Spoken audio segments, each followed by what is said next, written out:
നമ്മുടെ കയ്യിൽ ഒരു സാധനമുണ്ടെങ്കിൽ അത് എന്താണ്, അല്ലെങ്കിൽ മറ്റൊരാളുടെ കയ്യിൽ ഒരു സാധനമുണ്ടെങ്കിൽ അത് എന്താണ് എന്ന് എങ്ങനെ ചോദിക്കും? ചൂണ്ടിക്കൊണ്ടാണെങ്കിൽ നമുക്ക് ചോദിക്കാം വാട്ട് ഈസ് ദിസ്.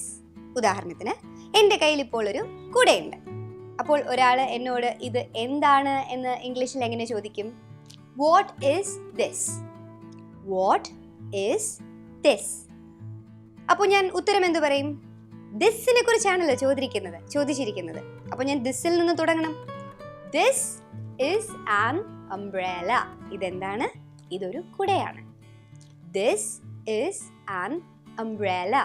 അപ്പോൾ ഒരാളുടെ കയ്യിൽ സ്വാഭാവികമായും എന്ത് സാധനമുണ്ടെങ്കിലും ചോദിക്കാം. നമുക്ക് കണ്ടിട്ട് മനസ്സിലായില്ലെങ്കിൽ എന്താ ഇത്? ഇതൊരു സാധാരണ കുടയല്ല. അപ്പോൾ സ്വാഭാവികമായും ആ ഒരു സംശയം ഉണ്ടാവാം. What is this? This is an umbrella. ഇനി ഇത് എന്ത് തരം അംബ്രേലയാണ് എന്ന് ചോദിക്കണ്ടേ? കാരണം നമ്മൾ സാധാരണ കാണുന്ന പോലത്തെ കുടയല്ലല്ലോ, അല്ലേ? കണ്ടിട്ട് വെയിലിന് വേണ്ടി ഉപയോഗിക്കുന്ന കുടയായിട്ട് തോന്നുന്നില്ല. So what kind of an umbrella is this? എന്ത് തരത്തിലുള്ള കുടയാണിത്? What kind of an umbrella is this? This is a paper umbrella. ഇതൊരു പേപ്പർ കൊണ്ടുണ്ടാക്കിയിരിക്കുന്ന കുടയാണ്. This is a paper umbrella. So സ്വാഭാവികമായും ഇത് നമുക്ക് വെയിലത്തും മഴയത്തും കൊണ്ടുപോകാനുള്ളതല്ല, അല്ലേ? ഇത് കൂടുതലും ഒരു ഷോ പീസ് ആയിരിക്കും. അപ്പോൾ അങ്ങനെയും പറയാം, oh this is a show piece.